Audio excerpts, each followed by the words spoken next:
네, 구속 전 피의자 신문을 받는 두 번째 신문을 받는 정유라 씨의 표정은 다소 어두워 보였습니다. 그동안 취재진의 질문에도 나름대로 잘 대답해왔지만 오늘은 신문 전후 모두 말을 아꼈습니다. 언제 이 혐의 인정하십니까? 사실 없습니다. 판사님한테. 아까 이제 법정에서 또 판사님께 말씀을 드리겠다고 하셨는데 좀 어떻게 말씀을 드렸는지. 있는 그대로 솔직하게 말씀드렸습니다.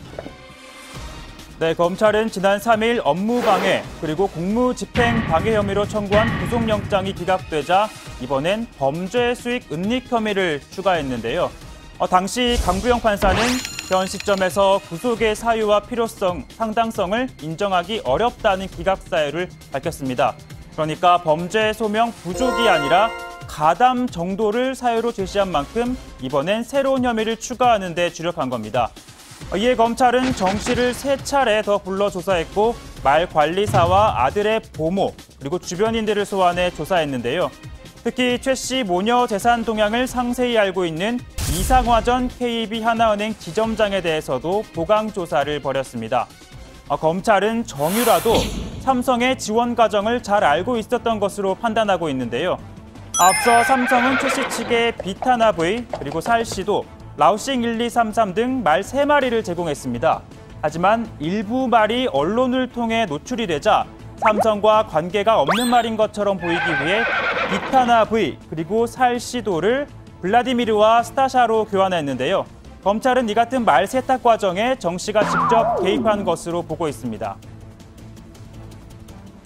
그 말 세탁 부분에 대해서 계속 그 의혹이 제기되고 있는데 이 부분에 대해서 아시는 거 있으세요? 네, 특히 검찰은 정유라가 덴마크 구치소 구금 당시 제3국의 시민권 취득을 시도한 사실도 새롭게 확인을 했습니다. 측근인 데이비드 윤을 통해 비용은 상관없으니 시민권 취득을 알아봐달라 이 같은 부탁을 한 것으로 전해지고 있는데요. 그곳이 어디냐? 바로 이탈리아 남쪽 지중해의 보물, 섬나라 몰타입니다. 참고로 몰타는 약 8억 원을 정부에 기부하고 약 4억 원 상당의 부동산을 구입하면 시민권을 부여하는 제도가 있다고 하는데요. 그러니까 돈만 있으면 시민권 취득이 얼마든지 가능하다는 겁니다. 하지만 정 씨는 한국 통관 취소 소송에서 이길 가능성이 없다고 판단하고 항소심을 포기했었죠. 물론 승소 가능성이 있다고 봤으면 몰타로 도피했을 가능성도 제기가 되고 있습니다. 통상 도피 가능성도 영장 발부의 주요한 근거로 판단되는데 정 씨는 부인했습니다. 제3국 시민권 취득 시도했다는 얘기가 있는데 도주 우려에 대한 입장 한 말씀 해주시죠. 저는 도주 우려가 없습니다. 제 아들이 지금 들어와 있고 전혀 도주할 생각도 없습니다. 네, 시민권 취득과 관련해 정 씨는 검찰 추가 조사에서 돈이 많이 들어 시민권 취득을 포기했다는 진술을 한 것으로도 전해지고 있는데요. 아니, 돈 때문에 포기했다니 이분이 들으면 아주 기가 막힐 노릇이다라고 할 것 같습니다. 정작 지금까지는 저는 예선전이었다고 봅니다. 본 게임은 최순실의 숨은 재산. 지금 알려지기로는 최순실 일가가 몇 천억이 다루던데요? 몇 천억이 아닐 거라고. 아, 그래요?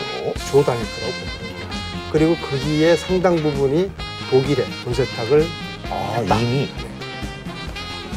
네, 때마침 국회가 천문학적인 규모에 달할 것이란 최순실 일가의 부정축제 재산의 국고 완수를 위해 본격적으로 팔을 걷어붙였습니다. 역시나 안민석 의원의 주도로 여야 의원 20명이 모였는데요. 최 씨의 부당 재산을 몰수하기 위한 특별법을 발의하기 위해서입니다. 대한민국의 정의를 받아 세우는 문제이고 특히 최순실 국정농단을 인해서 대한민국에 더 이상 부정부패가 용납돼서는 안 돼야 된다는 그런 시각에서 이걸 봐야 되는 겁니다. 자유한국당은 딱 한 분만 참여를 하셨습니다. 110분 중에서 딱 한 분만 참여했습니다. 네, 자유한국당 의원 1명이라고 했는데요. 누구냐고요? 바로 안민석 의원과 함께 여의도 톰과 젤이라고 불리는 바로 그분입니다. 최순실 국정농단 국회 청문위원장을 맡았던 김성태 의원입니다.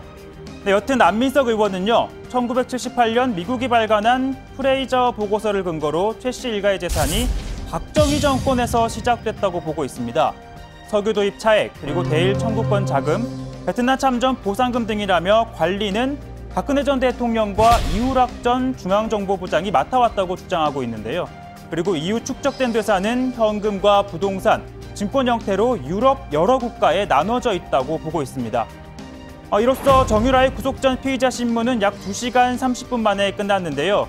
구속 여부는 오늘 밤 늦게나 내일 새벽쯤 결정될 것으로 보입니다.